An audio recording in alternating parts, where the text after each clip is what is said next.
Hello दोस्तों, मैं हूं आपका दोस्त केबी। आज बात करेंगे कि अभी जो इंडिया में G20 समिट हो रही है न्यू दिल्ली में, उसकी अध्यक्षता भारत कर रहा है। तो ये G20 समिट के बाद आप शेयर मार्केट में कौन कौन से शेयर उठाएंगे तो आपके लिए अच्छा पोर्टफोलियो साबित होगा। चलिए हम बात करते हैं। ये जो न्यूज़ आई है वो इकोनॉमिक्स टाइम्स की वेबसाइट पे आई है। तो इसमें लिखा है, चूंकि दुनिया G20 शिखर सम्मेलन के लिए भारत आ रही है, यहाँ आपके पोर्टफोलियो के लिए दलाल स्ट्रीट के शीर्ष P20 स्टॉक है। तो कौन कौन से स्टॉक है उसकी बात करते हैं। तो उसका सार है, जैसे जैसे भारत इलेक्ट्रिक वाहनों पर जोर दे रहा है, टाटा मोटर्स अपने बढ़ते ईवी सेगमेंट के साथ सबसे आगे है। उनकी वैश्विक उपस्थिति विशेष रूप से जगुआर लैंड रोवर ब्रांड के साथ उच्च स्तरीय विनिर्माण और नवचार भारत की क्षमता को दर्शाती है। ओके, तो जी जैसा कि दुनिया की सबसे बड़ी अर्थव्यवस्थाओं के नेता इस सप्ताह G20 शिखर सम्मेलन के लिए नई दिल्ली में एकत्रित हो रहे हैं। भारत की आर्थिक और औद्योगिक शक्ति की क्षमता को पहचानने वाले निवेशकों के बीच एक वैश्विक सहमति बन रही है, जिससे कई क्षेत्रों में निवेशकों के लिए आकर्षक बनाएंगे।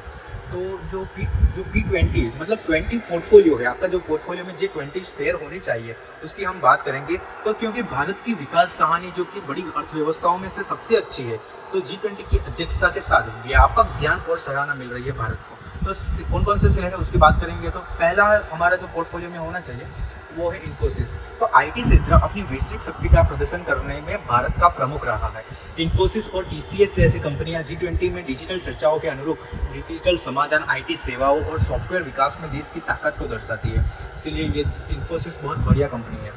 दूसरी है टाटा मोटर्स। जैसे जैसे भारत इलेक्ट्रिक वाहनों पर जोर दे रहा है, टाटा मोटर्स अपने बढ़ते हुए सेगमेंट के साथ सबसे आगे है। उनकी वैश्विक उपस्थिति विशेष रूप से जगुआर लैंड रोवर ब्रांड के साथ उच्च स्तरीय विनिर्माण और नवाचार में भारत की क्षमताओं को दर्शाती है।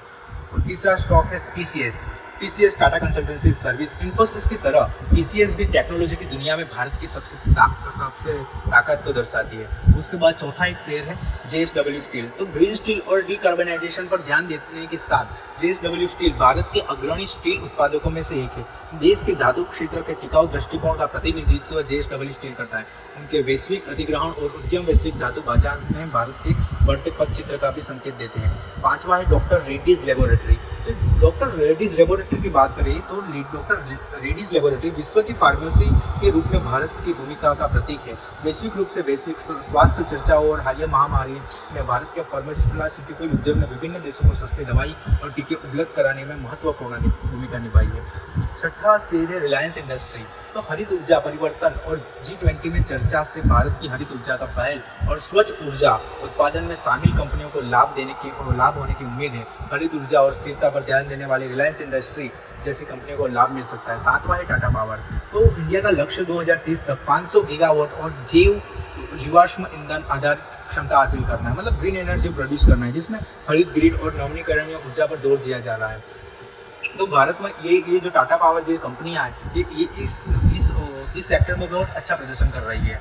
उसके बाद आठवां है Mahindra and Mahindra M&M। India खुद को तेजी से electric charger, EV battery recycling के केंद्र के रूप में स्थापित कर रहा है। विभिन्न वाहन खंडों में ईवी अपनाने के लिए आक्रामक लक्ष्य निर्धारित कर रहे हैं। इसमें ये महिंद्रा जो है और टाटा मोटर्स ये बहुत अच्छी कंपनी है और आगे चलकर हमें फायदा दिला सकती है। नौवां है GR इंफ्रा प्रोजेक्ट। भारत की G20 अध्यक्षता के दौरान विदेशी निवेश और NRI की रुचि बढ़ाने की उम्मीद है। आर्थिक उन्नति के रुझान और सतत विकास पहल की अपेक्षित है। रियल एस्टेट डेवलपर्स और कंपनियों में निवेश में वृद्धि देखने को मिल सकती है। 10वां है हिंदुस्तान एरोनॉटिक्स। भारत का अंतरिक्ष क्षेत्र तेजी से आगे बढ़ रहा है। आपको भी पता अभी फिलहाल इंडिया ने चंद्रयान 3 और आदित्य L1 जैसे अपने स्पेस क्राफ्ट को लॉन्च कर दिया है, जिसमें बड़ी संख्या में निजी अंतरिक्ष कंपनियां यह क्षेत्र निवेशक की रुचि और विदेशी निवेश को आकर्षित कर रहा है। 11वां स्टॉक है मार्क्संस फार्मा। मार्क्संस फार्मा जो मुख्य रूप से दर्द प्रबंधन और हृदय संबंधी उपचार के लिए दवाई बनाती है और विश्व में ऐसी कंपनियों की अभी ज़रूरत है। Starlight technology. तो स्टारलाइट टेक्नोलॉजी भारत के 5G परिवर्तन में सबसे बड़े लाभार्थियों में से एक है। 11,000 करोड़ की मजबूत ऑर्डर बुक, विविध राजस्व आधार, औद्योगिक टेलीविजन और कंपनी के निष्पादन के साथ STL हमारी 5G टीम उनमें पसंद में से एक है। उसके बाद 13वीं कंपनी है Orient paper and industries. Okay, तो ये भी अच्छी कंपनी है। इसके बाद पीरामल फार्मा है। तो पीरामल फार्मा एक आर्थिक रूप से मजबूत व्यवसाय है जिसमें प्रवेश के लिए उच्च बाधाएं हैं।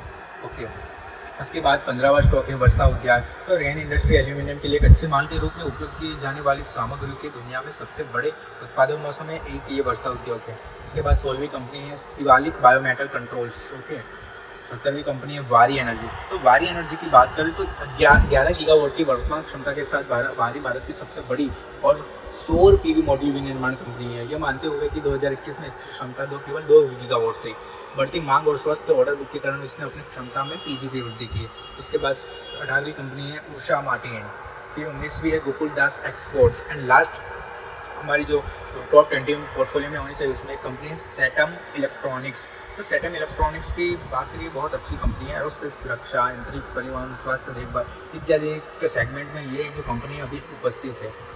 ऐसे ही आप शेयर मार्केट की न्यूज़ जानने के लिए मेरे चैनल को लाइक और सब्सक्राइब कीजिए और आप देखते रहिए एक्सप्लोर केवी। Thank you.